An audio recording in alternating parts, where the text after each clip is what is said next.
And in this one, I wanted to make a video that will hopefully be consolation later when Christmas is past and we're all sad about it.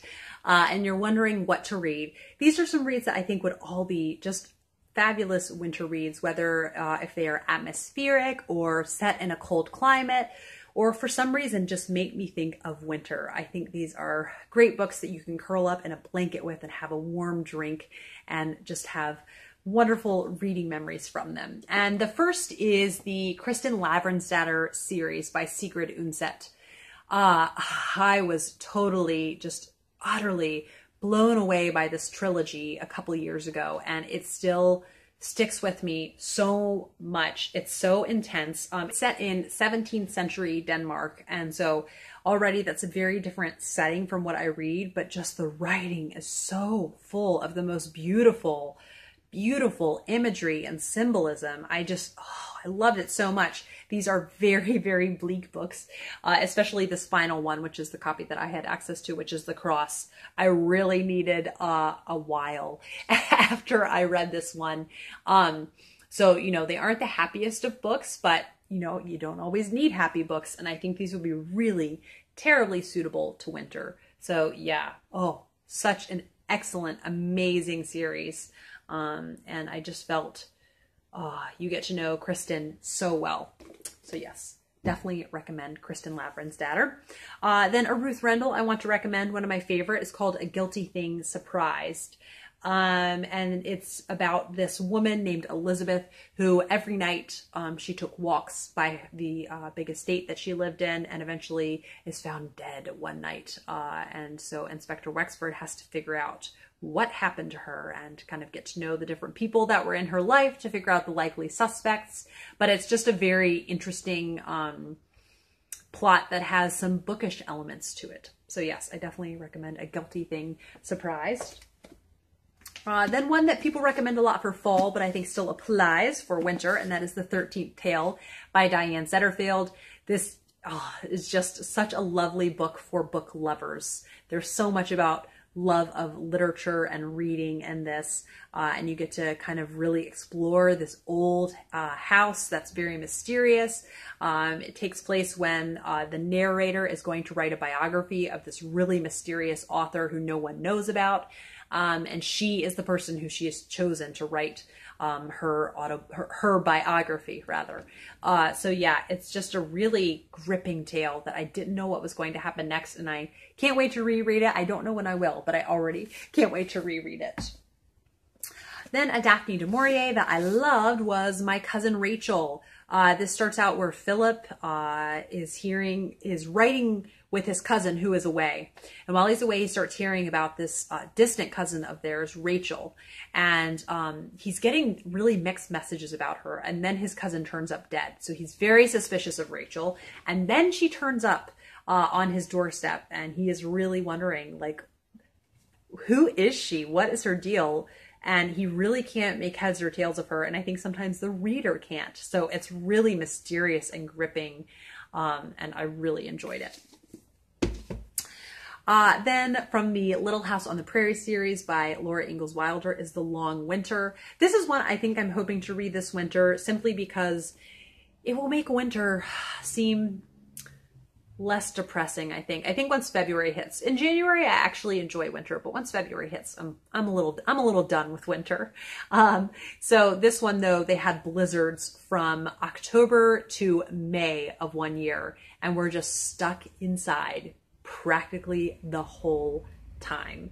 So it really makes you count your blessings, but it's a really interesting read despite that. You'd think it would get monotonous, but it's all in the telling. It's all in the telling, folks.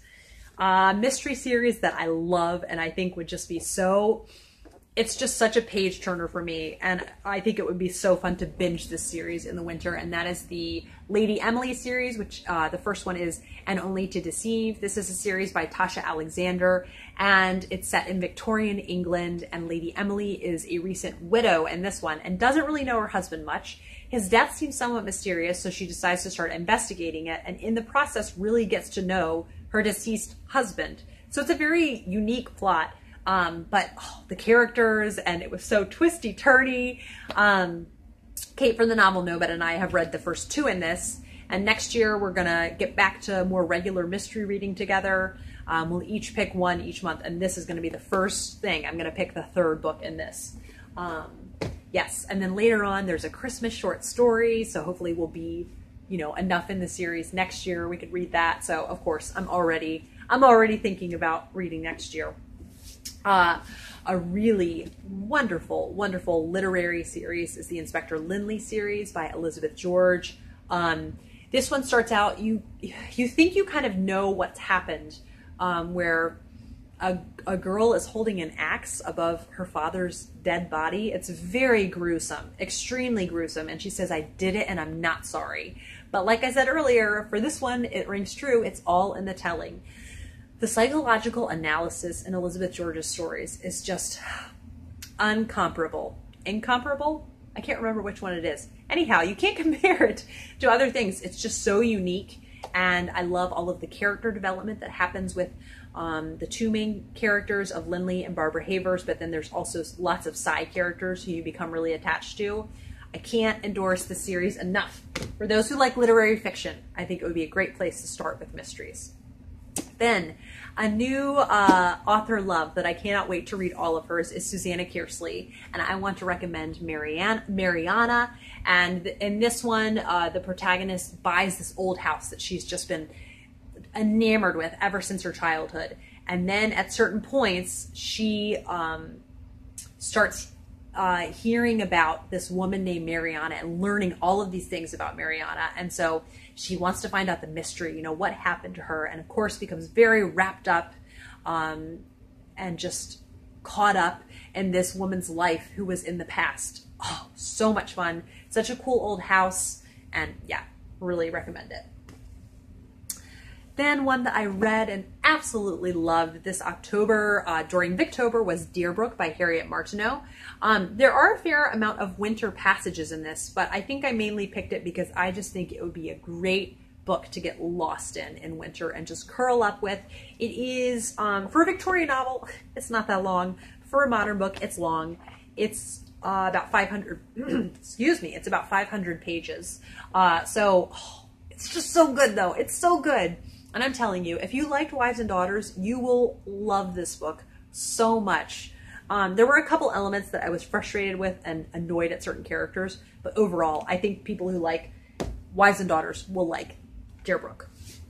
A modern classic that just feels so wintry is I Capture the Castle, and the narrator is Cassandra, which is a beautiful name, and she is living in basically a decaying castle with her family. And then there are two eligible bachelors who move into the main house. They rent this old castle and they move into the main house, and so the plot takes off from there. But it's just such a delicious novel to curl up with. And one scene that I will never forget is when Cassandra and one of the other characters just take a night swim in the moat around the castle. It's just such a vivid scene. I really, really love it. I don't, however, love that edition of I Capture the Castle, but it's whatever. Then a book that's kind of divisive for some people, but I ended up enjoying in the end after a second try, is Uprooted by Naomi Novik. I still love this cover so much. This is just based on like Eastern European fairy tales and sort of Beauty and the Beast. There are different girls that are taken by someone known as the dragon and then are forever changed. And so Agnieszka is our protagonist, and you get to see everything through her eyes. I really liked this. I thought it was really, I felt swept away by it. It felt very otherworldly, and already I really want to reread it. So first though, I would like to get a chance to read Spinning Silver, which is the one that came out last year, which is a Rumpelstiltskin retelling. So I highly recommend Uprooted though. We are getting through this list, folks. The Lunar Chronicles by Marissa Meyer. Not my typical thing to recommend YA, but I loved this series so much. It's sci-fi, fantasy, fairy tale retellings. And so this one, Cinder, is obviously Cinderella. And then there's Scarlet, which is Little Red Riding Hood, Cress, which is Rapunzel, and Winter, which is Snow White. They're so much fun. I got so caught up in the plot. The audiobooks are amazing, and it's really neat to see how Marissa Meyer just takes these fairy tales and turns them on their head and makes them feel like her own, and oh, it's just so, so good. So definitely recommend. Another Victorian recommendation for you, and that is Lorna Doone. This is another one like Deerbrook that I think would just be fabulous to curl up with over the winter, take several months to read it. And this is one that the character development isn't necessarily the best, but I think I still became attached to and sentimental about the characters despite that, because you're with them for a long time. And I love what a big part of the story, the woods that they live in is. But it's about Lorna Doone, who doesn't really know her past. She doesn't really know where she's from. And oh, it's just such an excellent book. I really think, you know, people who like Victorian literature would enjoy it. Alrighty then. Fantasy. A lot of people like to read fantasy in the wintertime, so I want to recommend the first in the Wheel of Time series, The Eye of the World. And I know you might feel intimidated because it's an extremely long 14-book series with books all as long as this, but you can always start it and not finish it. That's what my husband really wanted me to just try out the first book and try 100 pages of the first book. And I tried 100 pages and I said, okay, I'm going to keep going. And then I finished it. I'm like, all right, I'm just going to read the series and I'm going to take a long time doing it. And I'm okay with that. Most library apps like Overdrive and Hoopla would probably have the audiobooks if that makes you feel less intimidated. But it's just so fun seeing this world and everything that's unfolding in it. And Doris and I are currently in The Path of Daggers, Book 8. So I am halfway, which is terribly exciting. Another mystery series that I recommend is the Maisie Dobbs series. It doesn't necessarily always have a wintry setting, but I think there is such like a melancholy atmosphere to these. It just feels appropriately wintry. There's a certain sadness about these, which I think are appropriate for a post-World War I series.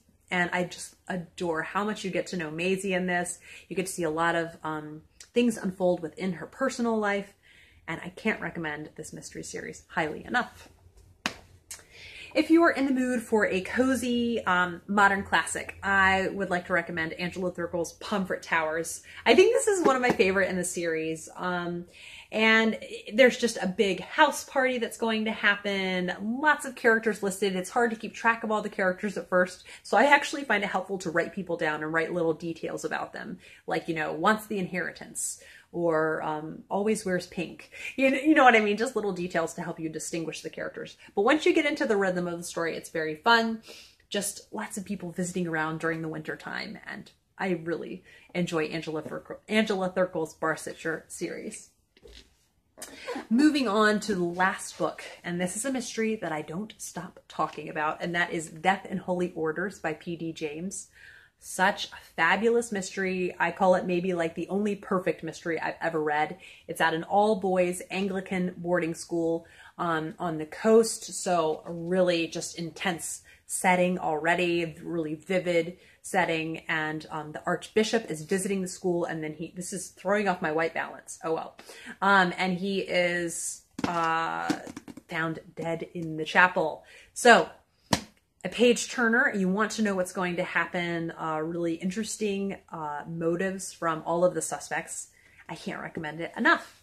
I hope you guys enjoyed hearing about the books that I think would be fun winter reads, and I'm having a winter TBR come out. I'm not sure like when, before or after this one, but so I've also picked some books for myself to read this winter. So I hope you guys are enjoying Vlogmas videos, and I will see you for another video tomorrow.